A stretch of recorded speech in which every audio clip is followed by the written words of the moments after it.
At this point, this was declared an unlawful assembly by CMPD. We want to show you this moment here of these officers walking down the road here, members of the Civil Emergency Unit marching down Monroe Road in full riot gear to disperse a crowd of protesters outside the Morris Costume Building. That's where the Eritrean event that was being protested was being held inside. Now, at this point, this is where we saw the most violence and physical confrontation, including, we're told, a tractor trailer that was set on fire by protesters and quickly put out by Charlotte Fire Department. We are told by CMPD tonight that at least 8 people have been arrested with charges ranging from inciting a riot to assaulting an officer. We're also told by Major Mike Ford that 2 firearms were recovered from detained prospects, and also that given the heightened emotions from both sides that you will hear here in a second, all law enforcement at the scene did a commendable job making sure the situation did not escalate into something more harmful. All right, folks, we've got a story out of Charlotte, North Carolina, a protest involving 2 groups of people, both of which come from a small country in Africa called Eritrea. The first group says they support the Eritrean government and its president, and the second group say they consider him a dictator.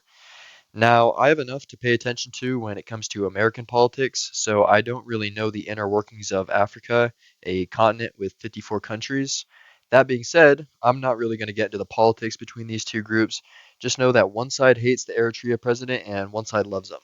So on the 17th, the group that supports the president and the government were having some type of cultural festival hosted by a business when around 200 people came to protest the cultural festival. This being the group that doesn't like the president and the government. So these people show up, and this is all happening on private property, so the police deem it to be an unlawful protest and decide to disperse the crowd. Now, some of them left, but those who stuck around were pepper sprayed for blocking a street. After this, the protesters started to get more violent by throwing sticks, rocks, and bottles of water, so the police decided to put it to a stop and started arresting people. From what the Charlotte-Mecklenburg Police Department's X account has posted, 8 people in total have been arrested. One of them was a female who was charged with inciting a riot. She apparently struck an officer later on, which gave her an assault on a government official charge. And they also found a firearm on her and a firearm on someone else. Shortly after 3 p.m., CMPD bike unit officers attempted to move protesters out of the street. Several protesters threw rocks and pushed back against the officers. Officers then deployed pepper spray. Multiple protesters were treated on the scene for injuries related to the pepper spray. During this time, a female protester struck an officer. She was charged with inciting a riot, failure to disperse, injury to personal property, and assault on a government official.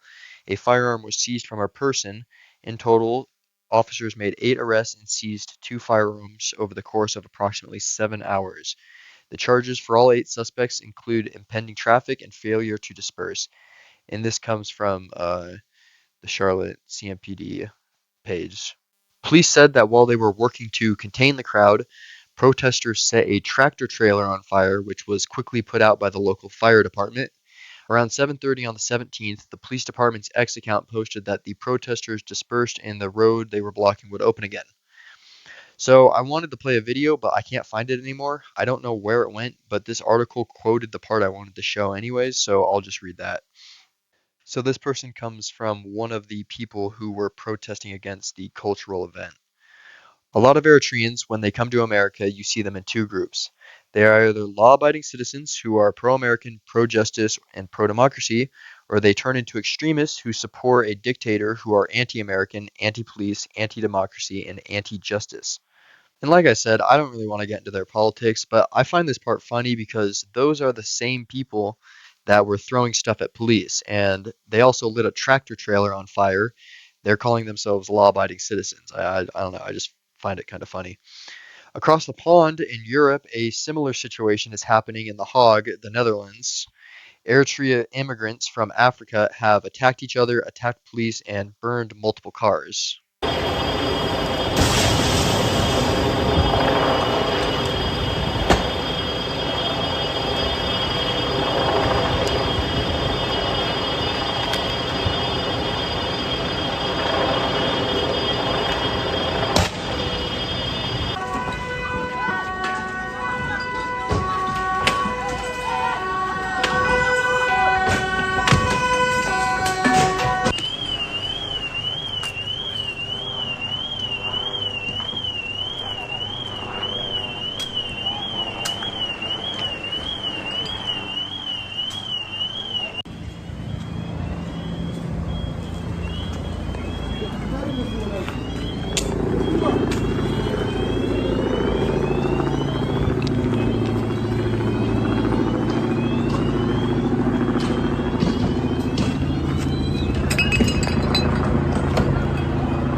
So yeah, the reason I'm showing this is because this is essentially the same thing that happened in Charlotte, just on a larger scale. And this is if this is what it could have turned into, then I'm glad the Charlotte Police Department put a stop to it when they did.